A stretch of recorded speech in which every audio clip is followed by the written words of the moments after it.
Hello and welcome back to the session on Python. In this session, we are going to look into decision making and exception handling. So today's agenda is to go through something called as decision making. Then we'll look into comparison operators. Then we'll see one-way decision. Then we'll see something called as indentation. Then two-way decisions. Then we'll look into multi-way decisions. Then nested decisions. Then we'll see exception handling. How to do exception handling using try and except statement in Python, then try and finally statement, and then raising exceptions. So to start off with decision making. So what is decision making? Decision making is performed using conditional statement in Python, which take actions depending on whether a specific Boolean constraint is true or false. So decision making is like deciding on a particular statement. So those statements are conditional statements. So we'll write certain conditional statement. If the condition is true, then based on that, Python will perform some action. So these conditional statements will return either true or false. So we have something called as one-way decisions in Python, which we can implement using if statement. So if statement is used to decide whether a certain statement or block of statements will be executed or not based on certain condition. If condition is true, then a block of statement is executed under it. So it's very simple. You just write if, then put the condition, and if that condition is satisfied, then you will get the code below it. So you can look into this graph. So we have certain condition. If the condition is true, then it will print the conditional code, whatever is there inside the if condition. If it is false, it will not be printing this code. It will only print this code if it is true. So we'll try this out. If condition. Okay, so one more thing to notice is, like, when you are writing this if condition, this is how you can write. This is the syntax behind the if condition. You have to write if, then put your condition, then use colon. Okay, then you have to write colon.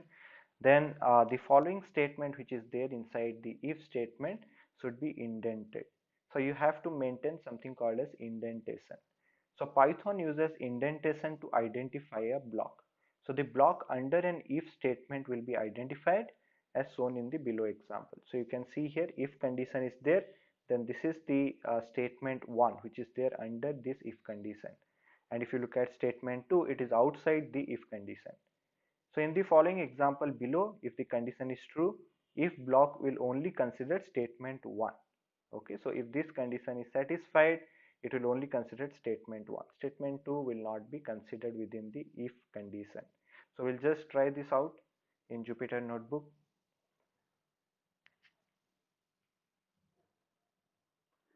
So I'll just go to my Jupyter Notebook here, click on new Python 3.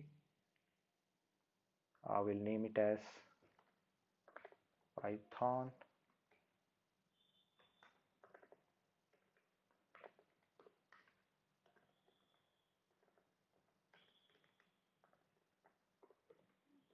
Decision making and exception handling.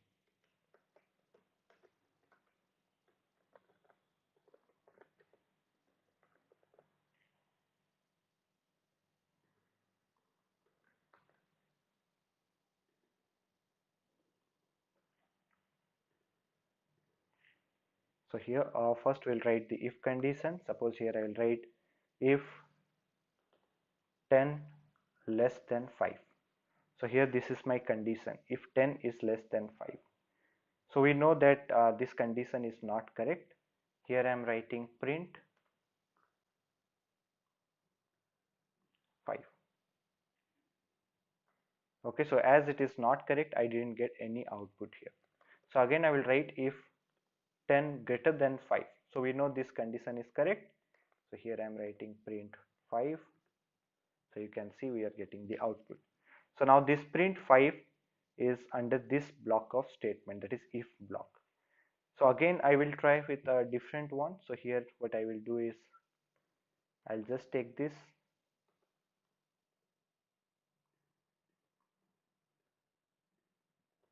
and here like I have if 10 greater than 5, print 5. Again outside the condition I'm writing print 10. So in this case what it will do, it will print me 5 as well as it will print me 10, because both like here print 5 is the conditional statement which is there inside this condition, inside this if statement. And like if the if statement is correct, so it will print me out this particular print statement. After that again print 10 also will be printed as it is outside the condition. So irrespective of the condition, this print 10 will be printed. So you can see here it gives me 5 as well as 10.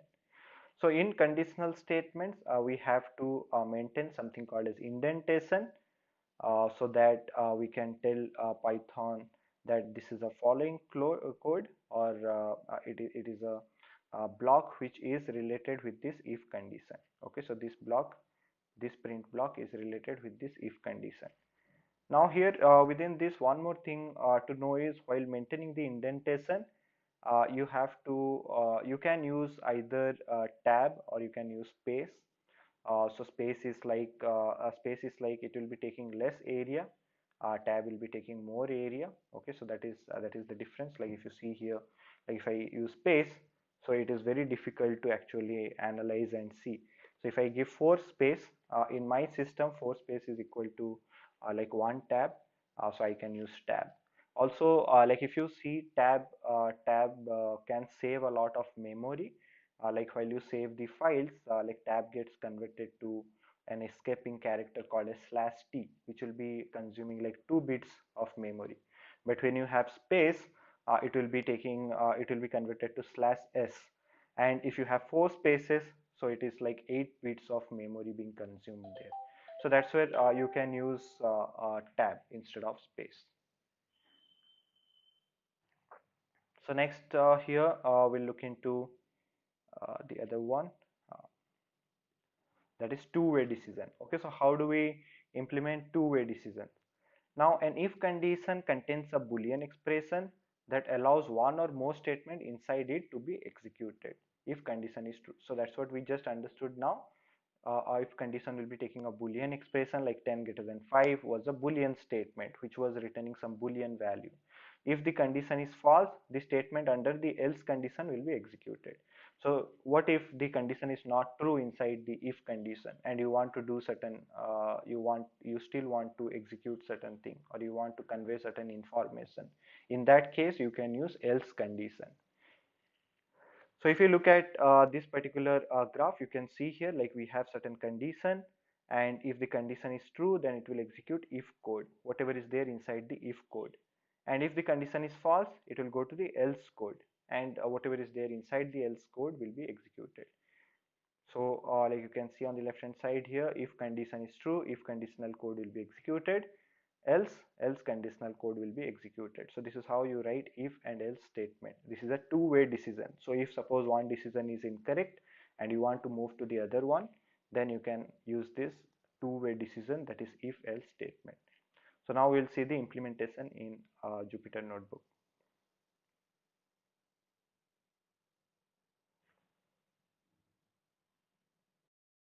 Of two-way decision making. So here like I'll write if and as well as else condition. So here first we'll see if 10 less than 5. Okay, so I have just given a condition here, and I'll write a block of code inside it saying print the usual one. I'll say 5. Okay, else. So this is how you can write else. So else has to start in at the same line where if has started, so that you can relate it out. And then the next one is again here I'll say print, I'll say false. So that means like if this condition is not correct, it will go to the else one, that is it will try with if this is incorrect, it will go to the else and it will print whatever is there in else. So here when I execute this, it gives me false because it is like the condition is false, so that's where it prints me out whatever is there in else. So you can see here like I'm maintaining the similar indentation what is there in if, I'm maintaining the same one in else. So the indentation whatever you are using, it has to be consistent throughout the code. Okay, based on that only like Python will recognize which block is there inside which statement. So now here next what I will do, I will uh, try with one more, that is I'll take I'll write a statement, that is I'll ask user to give some input. Okay, so here I'm saying balance equals input, and then I'll say enter your balance.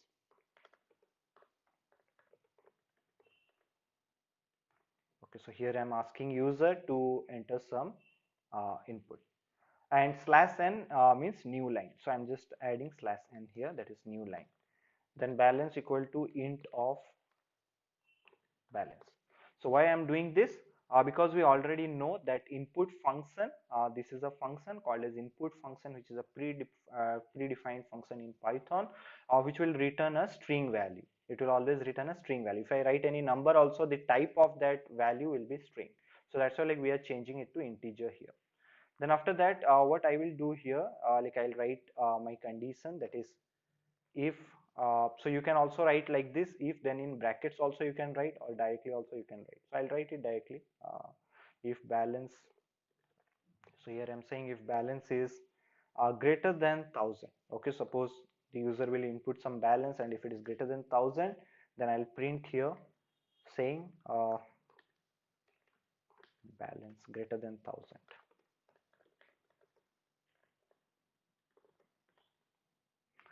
Okay, so this is what it will print. Else,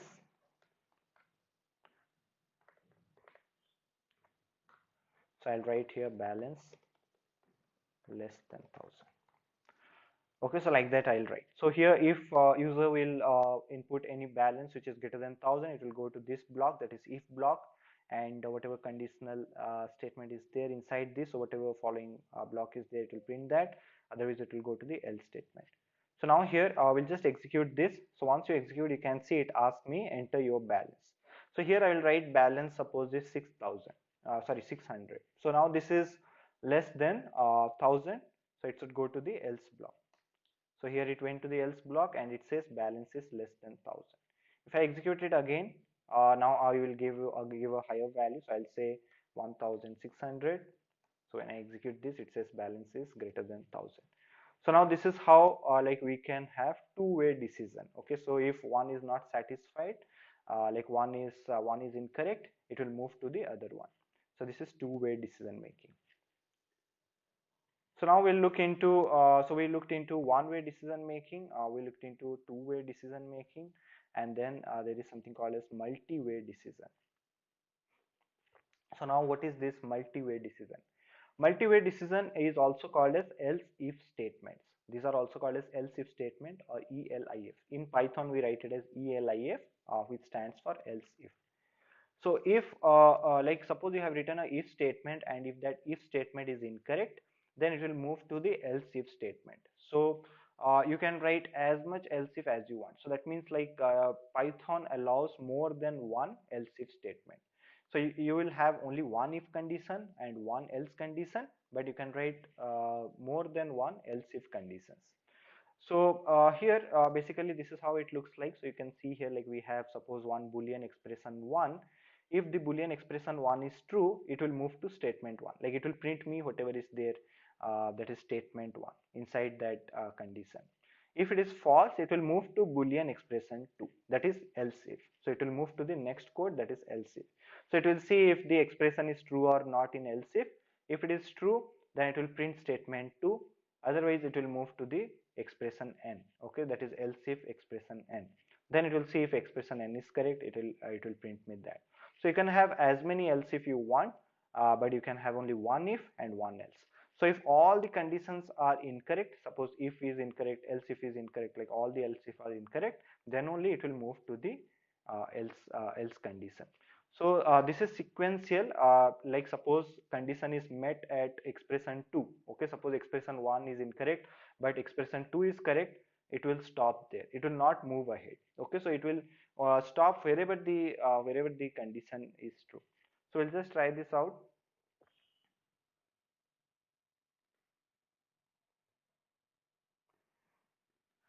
So here I'll take the same code, this balance code, and I'll put here some else if conditions. that is ELIF. So you can write else if with ELIF. So here I'm saying else if balance, I have here I'm writing else if balance equal to 1000. Okay, else if balance equal to 1000. Then what will happen here? So here print, I'll say balance equal to 1000. Okay, so this is what it will print, that is balance equal to 1000. So I can have more than one else if. I can have more than one, but right now I will just keep this. So here I'll just run this out, and when I type 1000, so it will go to else if and it will print me balance equal to 1000. If I write any other balance, then it will move to if, that is if it is greater than 1000 it will move to if, and if it is less than 1000 it will move to else. So all these conditions are satisfied here. So this is like three way. You can have n way, that is multi-way. Okay, so you can have as many else if you want here. And one more thing to note is, suppose here I will add one more condition. Okay, so what I will do is I'll just add one more condition here, which is just a similar type of condition. So here I'll say else if balance greater than 2000. Here I'm writing else if balance greater than 2000. So here what will happen in this case, this condition will never be executed. Okay, why is it so? Because in if condition itself it will meet this condition. So if I give any balance which is higher than 1000, then this if condition is already satisfied. So that means this if condition is going to be true. So it will not move ahead. Okay, so it will stop there. So this will never be executed. This else if statement, whatever I have written here, it will never be executed. So as I told, like the conditions are sequential here. So it follows a pattern, that is top to bottom. Okay, so the approach here is top to bottom approach. So here if anywhere one condition is satisfied, it will stop there. Okay, it will not move ahead. So we'll just try this out. So I'll just type here balance around 1500. So you can see it says balance greater than 1000 and it stops. So it is not going and checking the other condition. It will not check the other condition. So as one is already satisfied. If I give here more than 2000, okay, then also same thing will happen. Okay, so it is stopping at the previous one. So it is not moving ahead. So this condition is not required here. Okay, so this will not make any sense. So that's why like we should not have the similar type of conditions in the bottom ones. Okay, so it follows a top down approach. So whatever condition you have written, if it is already satisfied, it will stop there. So this is about multi-way decision. So we'll see some more. So we looked into multi-way. So we looked into one way, that is if condition, then two way, that is if and else condition, then multi-way, that is if and else if and as well as else conditions. Now we'll look into something called as nested decisions. Nested decisions means it's like putting a condition within a condition. Okay, so it's like we have suppose one condition which you have written. Within that you need to like suppose you want to add some extra conditions, then you can go with nested decisions. So nested if statement means an if statement inside another if statement. So here you can see an example of pseudocode.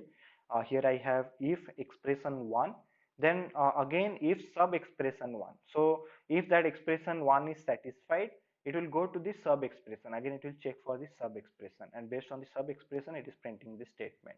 Similarly in else if I have also the same thing. So expression 2, again sub expression 2. This is called as nested decisions. Okay, this is called as nested decisions. But see, mostly in real time practice, nested decisions like having like you can nest it to one order. Like here you can see like it's nested to one order. If you are nesting it to 2 or 3 order, it's not good. So that's why in few of the cases what people recommend is you should use logical operators. We have already seen logical operators here where you can use and or those kind of thing to compare multiple things. So that's much better than nested decisions, because nested decisions actually take up more time. But we'll just look into nested decisions, how it work, and we'll just look into few examples into nested decisions. So we'll just go to Jupyter Notebook again and we'll see the implementation of this. So here what I will do, I'll just take the same code. I'll take this one. I'll just execute it here.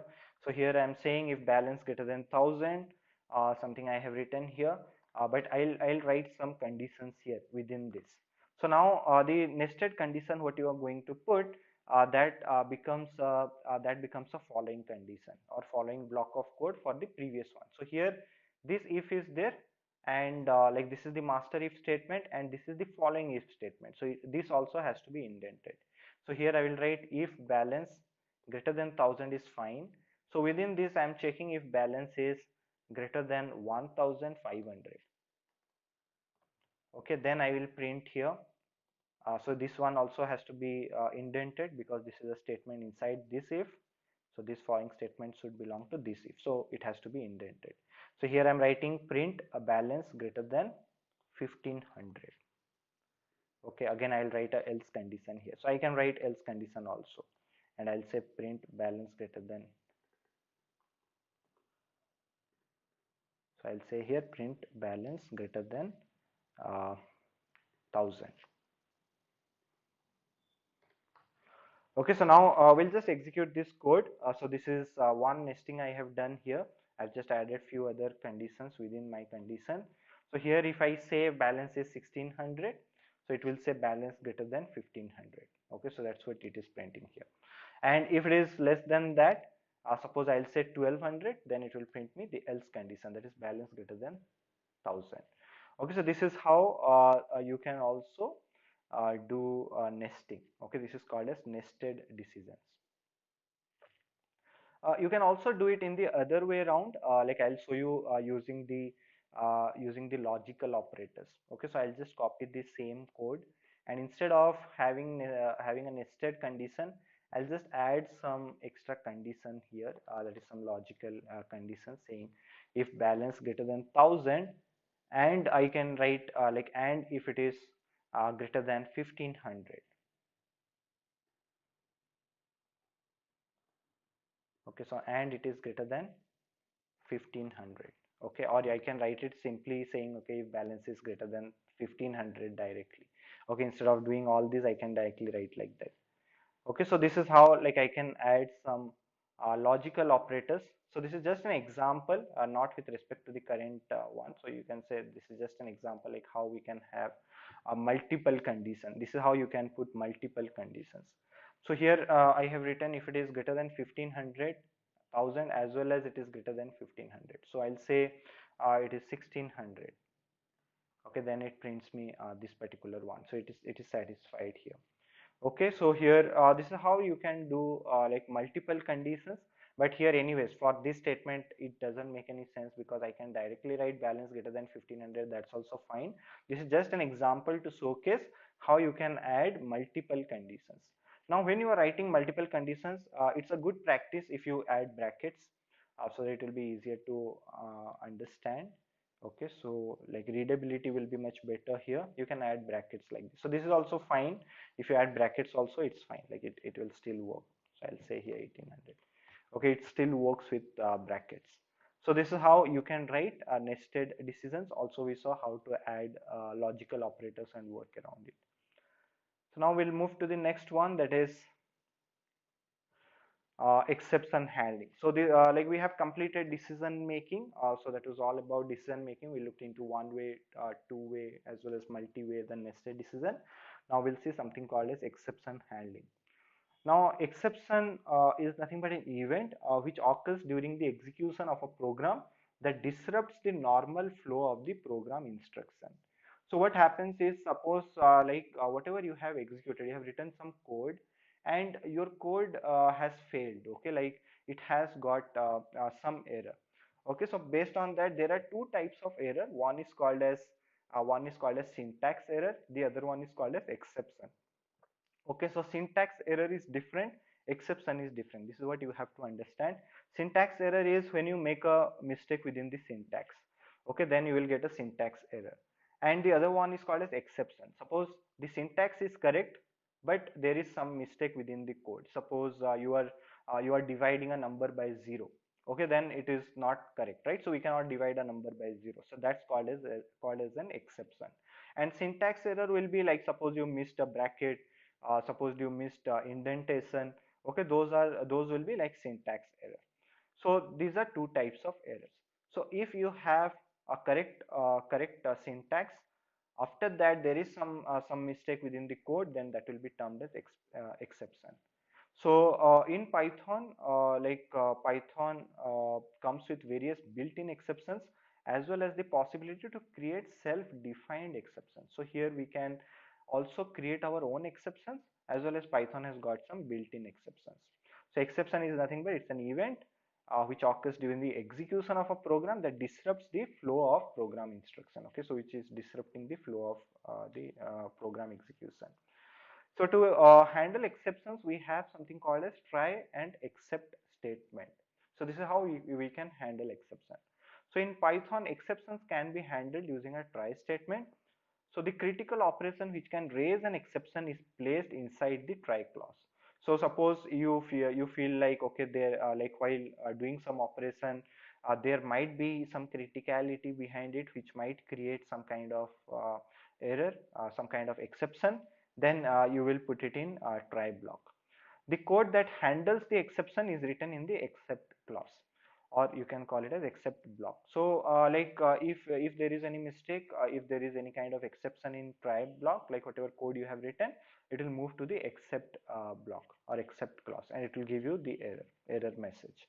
So I'll just try this out, that is try and except statement. uh,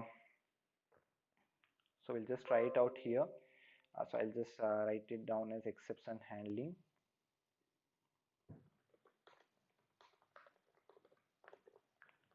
So this is exception handling. Sorry. So here basically what we will do is will write a code. So first, suppose I will write a exception based code. Okay, suppose here I am writing print 50 divided by 0. So we already know this is incorrect. So when I run this, Python throws me some error saying division by 0 error, some different error messages there. So how do we handle this? Okay, so how do we handle this? So I want a generic message so that I can understand this particular scenario, because already I know, okay, this kind of problem might happen. So I'll put this code inside my try block, and here I'll say try print 50 divided by 0, and here I will write except print you cannot divide a number by 0.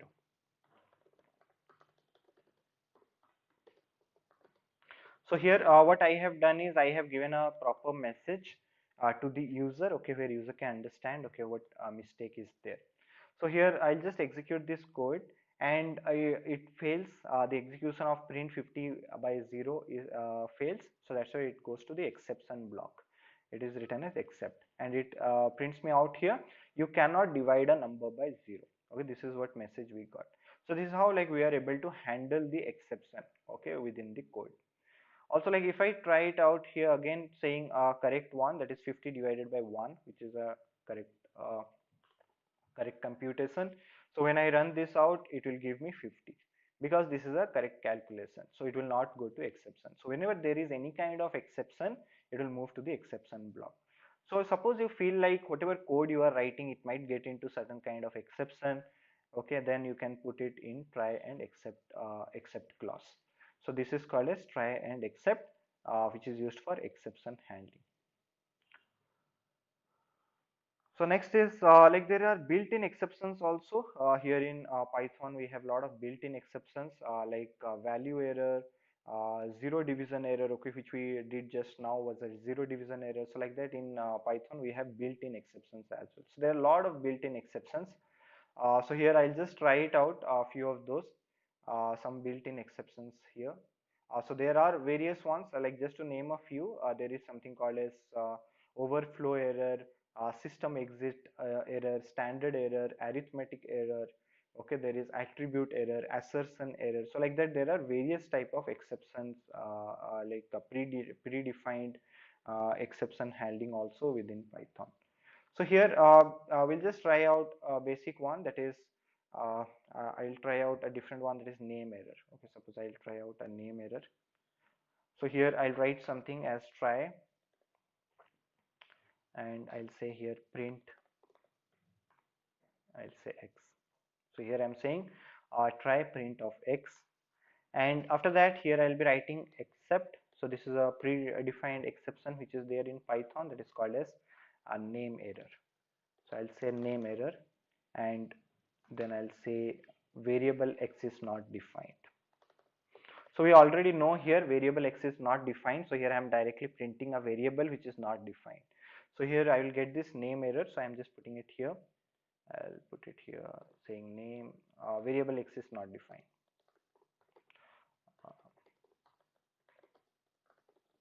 Okay, so here I am saying variable x is not defined.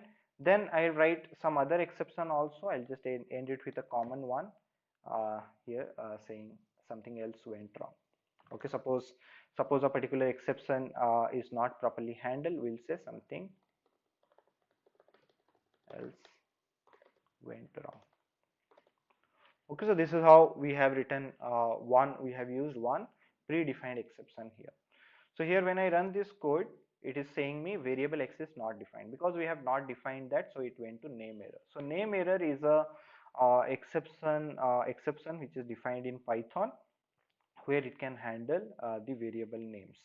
Okay, so if I define the variable name, suppose I'll take the same one, and here I'll say x equal to 10. So here I have defined some value for x. So what will happen here is like it will print me 10. Okay, because this is correct, x is already defined here, and I'm saying print of x, which is correct, so that's why it's just giving me the value here. So there is no error. And in the previous one we had some exception, and that's where like it printed that variable is not defined. So this is how we can also use certain exceptions, okay, which are predefined in Python. So there are various predefined exceptions in Python. Like you can also look into the documents and all. You will find out like a lot of exception handling, as I told, like overflow error, arithmetic error, system exit error. So like that, various types of error handling or exception handling is there in Python. So this is all about exception handling. I think there is one more. We looked into built-in exceptions, or you can call it as predefined exception. Next one is finally statement. Okay, there is something called as finally. So now this finally is an optional clause. Like what happens is, suppose your code is executed, and you want to do something at the end. Okay, or suppose the code has failed, like whatever, there is some exception within the code, but still you want to perform some action, okay, irrespective of like failure or success. Then you can define a statement called as finally. So finally will execute irrespective of try or except. So this try statement in Python can have an optional finally clause. This clause is executed no matter what, and is generally used to release external sources. So it will execute no matter what. So that means like in any of the situation, if it's like try is working or not working, still then finally will be executed. So this is most widely used for this one, that is like file IO operations. Like going ahead, we'll be also looking into IO operations. Okay, like there are certain sessions on IO operations. So here, like if you see here, what we are doing is we are trying to open a file, like f equal to open test.txt. So here we are trying to open a file. Suppose this fails, like after that we have to close the file. If it fails, then also it's fine. If it is opened, then also it's fine, but we have to close the file. So for that we can define that in finally. Okay, so this is how like we can also use a finally statement. So this is one more statement which will be executed irrespective of whatever exception is there. Okay, so I'll just try this out. I'll just copy this.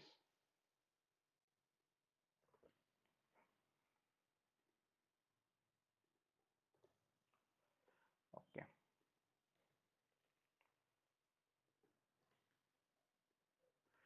So here basically what we will do is we will try out with this file. There is no file as test.txt, and here I am trying to open a file. There is no such file here.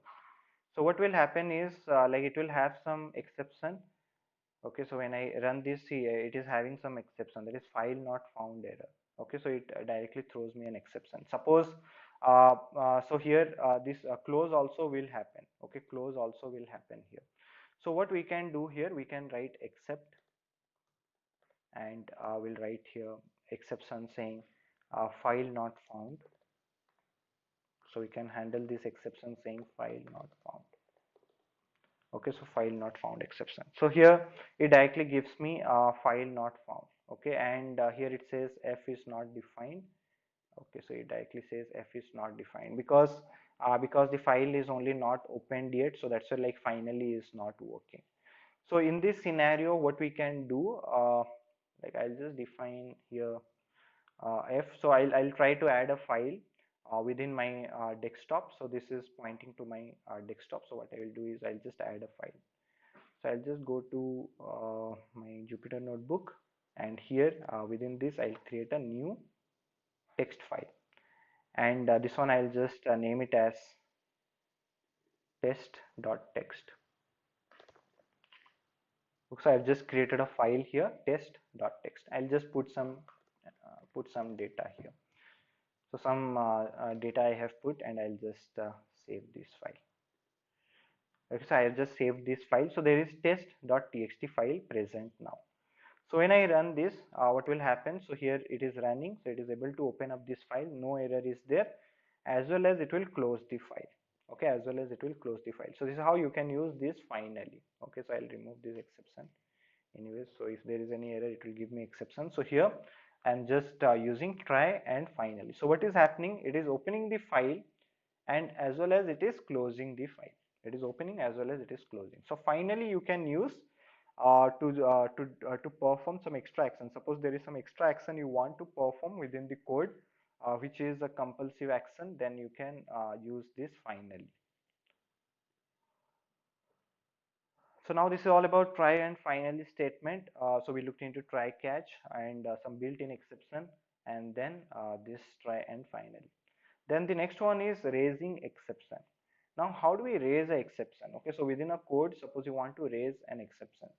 So in Python, there is something called as raise exception as well. So here you can also raise a particular type of exception. So exceptions are raised when errors occurs at runtime, like when the code is running and there is some exception and you want to raise that, then you can use this raise exception thing. So we can also manually raise exception using the raise keyword. Now to raise any exception, you can use this raise keyword to do that. So here there is a particular code. So here it says a equal to input, enter a positive number, then it is getting converted to integer data type. So here like basically it is asking user to give a input. So suppose user has given some positive value, so it will be correct. If it is correct, like there will be no error. Suppose the user is putting a negative value. Okay, so here it says if a less than equal to 0, then raise value error. So then it will raise value error saying entered number is not a positive number, like that. So this is like raising an exception in the runtime itself. Okay, so what we will do here, like I'll just check this out. So just check this out. I'll just copy this.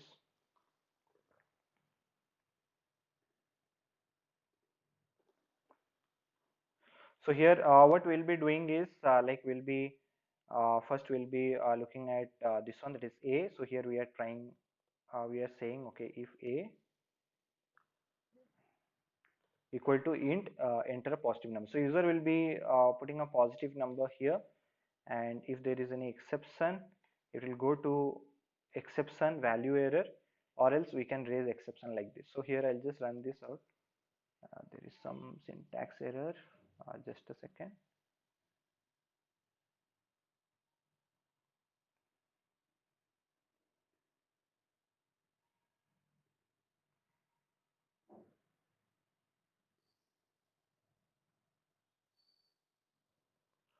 Entered number is not positive number, there is some invalid syntax, it says. Okay, so there is some invalid syntax because of this code. Okay, okay, as I copy pasted, there was some error. Okay, anyways, here it says enter a positive integer. So I'll input a positive integer, so there is no error here. Okay, so it works fine. So if there will be any error, like again I'll run this, and I'll type here -10. So this is a negative value. So it says entered number is not a positive number. Okay, if I don't write this code, okay, what will happen? So if I don't raise this exception, what will happen? So here again I will run this, I'll write minus of 10. Okay, so it goes to like it is not throwing any exception because it's just a number, it has just taken an input. But here we are raising a exception saying what if the input is negative, because I want a positive value. What if the input is negative, then what to do? Okay, so this is where like it will go to this raise value error. Okay, so it will raise value error, and also we have defined the exception saying okay it is value error. So this is how like you can handle the exception, because like when I don't put this raise value error, then also whatever input you are giving there is no mistake.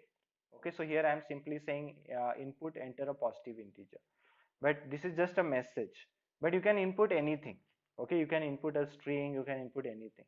Again we are checking if it is a number and if it is less than 0. Okay, so it should be less than 0. So we are converting it to a numeric format, that is integer. Again we are checking if a is less than equal to 0. So if it is negative value, then throw this error. Okay, so this is how we are able to perform this positive integer task. So we are trying to say tell user saying okay you enter a positive integer, but if user inputs a negative value also, then also this code will run. This particular code, that is input enter a number, will run because it is just an input. Again we are checking if it is correct or incorrect. So if it is less than 0, so we are raising an exception here. Okay, so this is how we can do exception handling within this Python, and this is how we can raise also an exception. So we understood various exception handling here, that is how to write our own exception, and how to use built-in exceptions, okay, which is there within Python. And also we looked into finally clause, and we looked into raising exception. So this is all about, I think, this session. Okay, so I hope you got a lot of information regarding this decision making as well as exception handling. Okay, so thank you. See you again in next class.